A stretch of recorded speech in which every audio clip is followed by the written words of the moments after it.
Sir நான் எப்போ sir சொந்தமாக ஒரு தொழில் தொடங்குவேன்? ஏன்னா இந்த ஆசை நிறைய பேருக்கு மனசில் ஓடிக்கிட்டே இருக்கும். நான் சொந்தமாக ஒரு தொழில் தொடங்கலாமா? எனக்கு முதல்ல அந்த பிராப்தம் இருக்கா? இதை முதல்ல நான் எப்படி செல்ஃபாக பார்த்துக்கிறது? அப்படி சொந்த தொழில் ஆரம்பிக்கிறதா என்ன காலகட்டத்தில் ஆரம்பிக்கலாம்?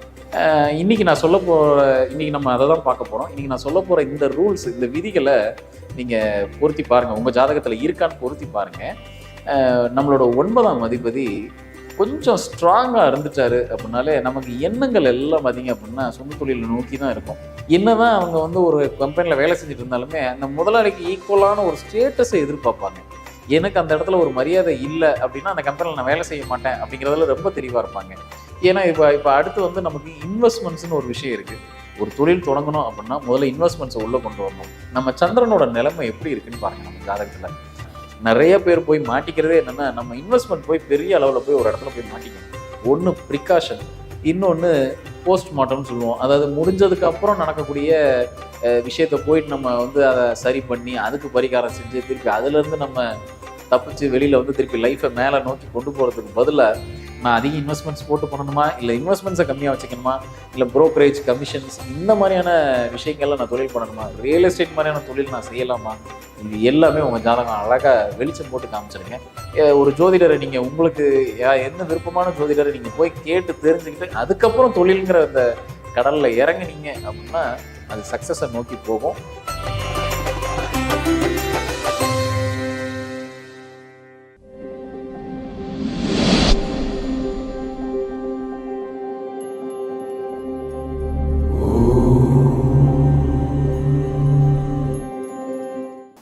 டேக் ஒன் பக்தி நேயர்களுக்கு வணக்கம். நான் உங்கள் அஸ்ட்ராலஜர் ஃபார்மட் இம்யூனாலஜிஸ்ட் மகாஸ் ராஜா. மீண்டும் உங்கள் எல்லாரையும் சந்திக்கிறதுல மிக்க மகிழ்ச்சி. இன்றைக்கி ஒரு நல்ல தலைப்போடு உங்கள் எல்லாரையும் சந்திக்கலாம் அப்படின்னு வந்திருக்கேன். இன்றைக்கி என்ன தலைப்பு பார்க்கலாம் அப்படின்னா, சார் நான் எப்போ சார் சொந்தமாக ஒரு தொழில் தொடங்குவேன்? ஏன்னா இந்த ஆசை நிறைய பேருக்கு மனசில் ஓடிக்கிட்டே இருக்கும். நான் ஒரு இடத்துல வேலை பார்த்துட்டு இருக்கேன் சார், எனக்கு எப்போ நான் ஒரு பிஸ்னஸை தொடங்குவேன்? நான் எப்போ எனக்குன்னு ஒரு சொந்தமாக ஒரு தொழிலை தொடங்கி அதில் நான் எப்போ சக்ஸஸை நான் பார்க்க முடியும்? நான் சொந்தமாக ஒரு தொழில் தொடங்கலாமா? எனக்கு முதல்ல அந்த பிராப்தம் இருக்கா? இதை முதல்ல நான் எப்படி செல்ஃபாக பார்த்துக்கிறது? அப்படி சொந்த தொழில் ஆரம்பிக்கிறதா என்ன காலகட்டத்தில் ஆரம்பிக்கலாம்?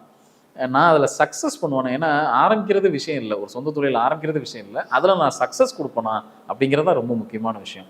அதை நான் செல்ஃபாக என்னோட ஜாதகத்தில் நான் எப்படி சார் பார்த்து தெரிஞ்சுக்கிறது அப்படின்னு கேட்க வரவங்க நிறைய பேர் இருக்காங்க.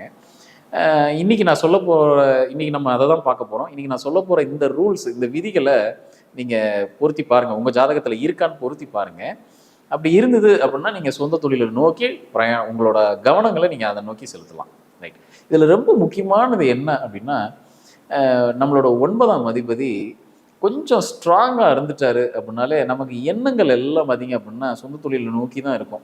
இல்லை 9ஆம் அதிபதியும் 10ஆம் அதிபதியும் சேர்ந்து இருந்துட்டாரு. ஏன்னா நம்மளோட பாக்கியாதிபதியும் 10ஆம் அதிபதிங்கிறது நம்மளோட தொழில் ஸ்தானம். இவங்க 2 பேரும் ஏதோ ஒரு வகையில் கன்ஜெக்ஷன் ஆகி, இல்லை 9ஆம் அதிபதி போய் 10ஆம் இடத்துல போய் உட்காந்துட்டாரு அப்படின்னாலே இந்த சொந்த தொழிலுக்கு உண்டான தோரணை, இல்லை முதலாளிக்கு உண்டான தோரணை நம்மக்கிட்ட உடம்புல இயல்பாகவே இருக்கும்.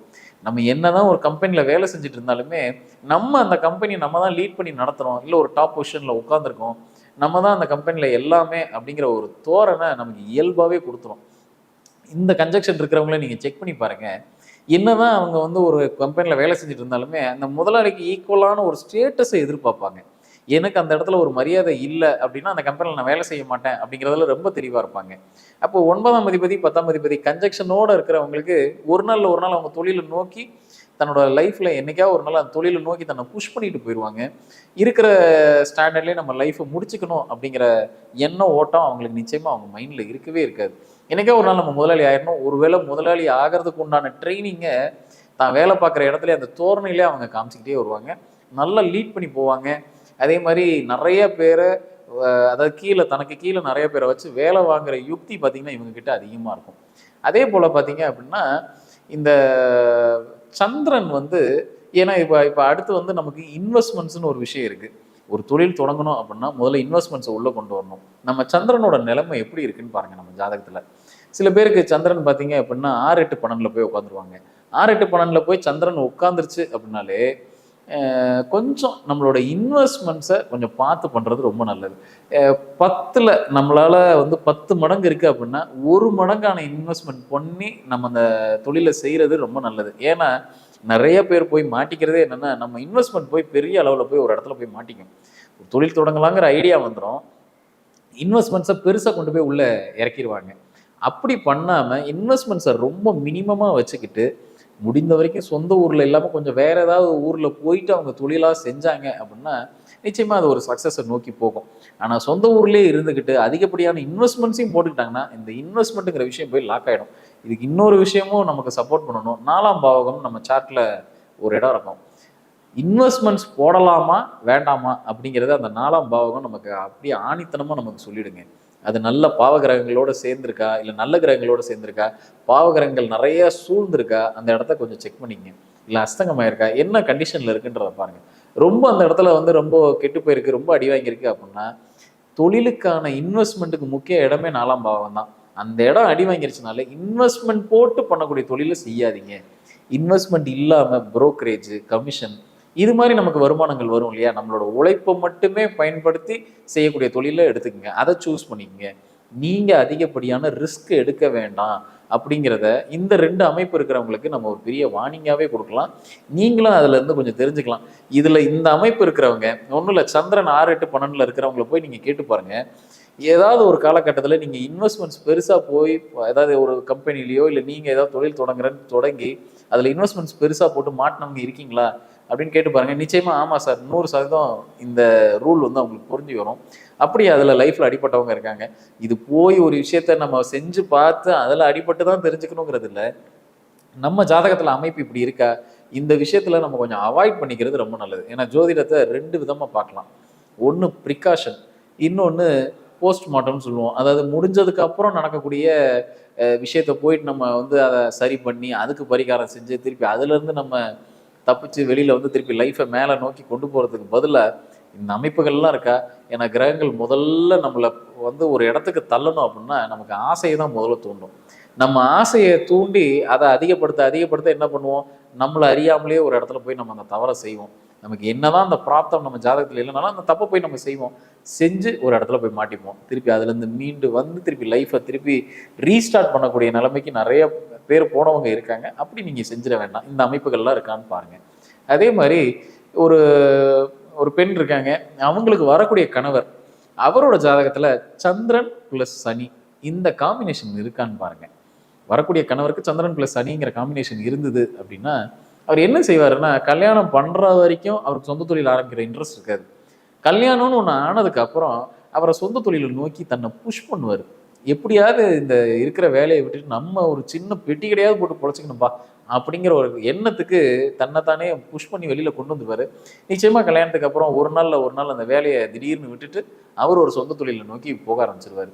இது என்ன சொல்ல வருது அப்படின்னா, இந்த அமைப்பு இருக்கிறவங்க நீங்கள் கல்யாணத்துக்குன்னு பேச ஆரம்பிக்கும் போதே நீங்கள் என்ன புரிஞ்சுக்கணும் அப்படின்னா, ஒரு பெண்ணுக்கு அந்த பையனை பார்க்குறாங்க அப்படின்னா, முடிவு பண்ணுறாங்க அப்படின்னா என்ன புரிஞ்சுக்கணும்னா, இப்படியே இவங்க லைஃப் இருக்காது, அடுத்து இவங்க அடுத்த நிலைக்கு போகிறதுக்கு இவங்க நிச்சயமாக ஒரு சொந்த தொழிலுக்கு முயற்சி பண்ணுவாங்க, அதை ஏற்றுக்கிற மனப்பான்மையில் அந்த பொண்ணு இருக்கணும் அப்படிங்கிறது முன்கூட்டியே அவங்க கிட்ட தெளிவுபெற சொல்லிட்டு அதுக்கப்புறம் இந்த கல்யாணங்கிற விஷயத்தை கொண்டு போங்க. ஏன்னா நிச்சயமாக அவரால் அந்த வேலையில் நிரந்தரமாக போயிட்டு கடைசி வரைக்கும் நான் வேலைக்கு போனேன், ஆஃபீஸ் போனேன், வேலை பார்த்தேன், சம்பளம் வந்ததுங்கிற அந்த கான்செப்டில் அவரால் லைஃப்பை முடிச்சுக்கணுங்கிற அந்த எண்ணம் நிச்சயமாக அவருக்கு இருக்கவே இருக்காது.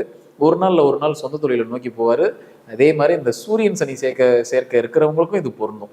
அவங்களும் பார்த்தீங்க அப்படின்னா ஒரு காலகட்டம் வரைக்கும் வேலைக்கு போய்கிட்டு இருப்பாங்க. திடீர்னு அவங்களுக்கு இந்த தொழில் தொடங்கணுங்கிற எண்ணம் அவங்களுக்கு ரொம்ப போட்டு உறுத்தும்.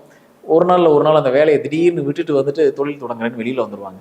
இதில் என்ன நம்ம புரிஞ்சுக்கணும்னா, சந்திரன் ப்ளஸ் சனி காம்பினேஷன் இருக்கிறவங்க ஒருவேளை 6, 8, 12 நம்ம ஜாதகத்தில் உட்காந்துருச்சு அப்படின்னா எத்தனை முறை விழுந்தாலும், அதாவது அந்த தொழிலில் ஏதாவது ஒரு நஷ்டம் வந்தாலும் சரி, திருப்பி தொழில் தான் பண்ணுவாங்களே தவிர திருப்பி வேலைக்கு போக மாட்டாங்க. ஒரு தடவை அந்த தொழிலுக்குன்னு வந்துட்டாங்கன்னா எத்தனை முறை லைஃப்பில் விழுந்து அதில் அடிபட்டாலும் சரி, அதில் ஏதாவது லாசஸ் வந்தாலும் சரி, அதை ஈடு கட்டிட்டு அதை சரி பண்ணிட்டு திருப்பி தொழில் தான் தொடங்குவாங்களே தவிர திருப்பி நான் வேலைக்கு போகிறேன்னு எந்த காலகட்டத்திலையும் திருப்பி போகவே மாட்டாங்க.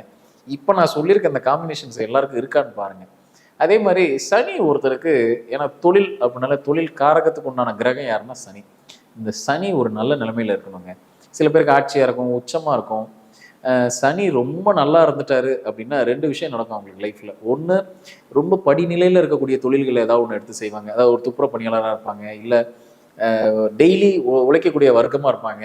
அன்றாட தேவைகளுக்காக வேலை செஞ்சு அன்றாட வருமானம் வரும் இல்லையா, அந்த மாதிரி வேலை, கூலி வேலை செய்கிறது, இந்த மாதிரி ஏதாவது ஒரு வேலைகள் செய்கிற பணியாளராக இருப்பாங்க. அதாவது சனி நல்லா இருக்கணும், அவங்களும் அப்படி தான் இருப்பாங்க. சனி நல்லா இருக்கிறவங்க அடுத்த எண்டு பார்த்தீங்க அப்படின்னா 10,000 பேருக்கு வேலை கொடுக்குற இடத்துலையும் சனி நல்லா ஆட்சி ஆயிடுச்சு, உச்சமாயிடுச்சு அப்படின்னா தனக்கு கீழே 10,000 பேர் வேலை பார்ப்பாங்க. இல்லை ஒரு பெரிய தொழிற்சாலை நடத்துவாங்க. ஒன்று இந்த எக்ஸ்ட்ரீமில் இருக்கும், இல்லைன்னா இந்த எக்ஸ்ட்ரீமில் இருக்கும். நிச்சயமாக வந்து அவங்க வந்து ஒரு ஒரு மிடில் கிளாஸில் நான் ரன் பண்ணுறேன் அப்படிங்கிற நிலைமை நிச்சயமாக இருக்காது. ஒன்று ஒரு 10,000 பேருக்கு வேலை கொடுக்குற இடத்துல இருப்பாங்க, இல்லைன்னா தன்னோட நிலைமையே பார்த்தீங்க அப்படின்னா இந்த மாதிரி ரொம்ப டெய்லி கடினமாக உழைச்சு அதன் மூலமாக வருமானத்தை ஈட்டக்கூடிய ஒரு இடத்துல இருந்து அவங்க வேலை பார்ப்பாங்க. இதை நம்ம நல்லாவே சரிவர புரிஞ்சுக்கலாம். அதே மாதிரி சனி பிளஸ் செவ்வாய் காம்பினேஷன் இருக்கிறவங்க பார்த்தீங்க அப்படின்னா இந்த கனரக தொழிற்சாலைன்னு சொல்லுவாங்களே, ஹெவி இண்டஸ்ட்ரீஸ், இதை பண்ணுறவங்க எல்லாரும் பார்த்தீங்க அப்படின்னா இந்த சனி பிளஸ் செவ்வாய் காம்பினேஷன் இல்லாதவங்க அந்த கனரக தொழிற்சாலையை பற்றி யோசிச்சு கூட பார்க்க முடியாது. அந்த காம்பினேஷன் இருக்கிறவங்க மட்டும்தான் இந்த மாதிரியான ஹெவி இண்டஸ்ட்ரீஸை பண்ணக்கூடிய அமைப்பு அவங்களுக்கு நிச்சயமா இருக்கும். இப்படி நம்ம ஜாதகத்துல என்ன பிராப்தம் நமக்கு அங்க ஒளிஞ்சிக்கிட்டு இருக்கு, என்ன சொல்ல வருது, நான் எந்த காலகட்டத்துல தொழில் ஆரம்பிக்கலாம், எப்படியான தொழில் பண்ணலாம், நான் அதிக இன்வெஸ்ட்மெண்ட்ஸ் போட்டு பண்ணணுமா, இல்லை இன்வெஸ்ட்மெண்ட்ஸை கம்மியாக வச்சுக்கணுமா, இல்லை புரோக்கரேஜ் கமிஷன்ஸ் இந்த மாதிரியான விஷயங்கள்ல நான் தொழில் பண்ணணுமா, ரியல் எஸ்டேட் மாதிரியான தொழில் நான் செய்யலாமா, இது எல்லாமே உங்கள் ஜாதகம் அழகாக வெளிச்சம் போட்டு காமிச்சிருங்க. அப்படியான ஒரு தொழிலை நோக்கி தான் உங்களை ஜாதகம் உங்களை தள்ளும், புஷ் பண்ணும். ஆனால் அது சரியான காலகட்டத்தில் எப்படி நம்ம அதை தொடங்க போகிறோம், எப்படி பண்ண போகிறோங்கிறத நீங்கள் கேட்டு தெரிஞ்சுக்கிட்டு ஒரு ஜோதிடரை நீங்கள் உங்களுக்கு எந்த விருப்பமான ஜோதிடரை நீங்கள் போய் கேட்டு தெரிஞ்சுக்கிட்டு அதுக்கப்புறம் தொழிலுங்கிற அந்த கடலில் இறங்குனீங்க அப்படின்னா அது சக்ஸஸை நோக்கி போகும். எப்படி அதை ஜாக்கிரதையாக மூவ் பண்ணுங்கிறத முன்கூட்டியே அந்த அட்வைஸை வாங்கிக்கிட்டு நீங்கள் மூவ் பண்ணீங்க அப்படின்னா நிச்சயமாக எல்லாரும் லைஃப்பில் ஒரு மிகப்பெரிய ஒரு இடத்துக்கு வரத்துக்கு இந்த காணொளி ரொம்ப பயனுள்ளதாக இருக்கும்னு நான் நம்புகிறேன். மீண்டும் ஒரு நல்ல சந்தர்ப்பத்தில் வேற ஒரு நல்ல தலைப்போட உங்கள் எல்லாரையும் வந்து சந்திக்கிறேன். நன்றி, வணக்கம்.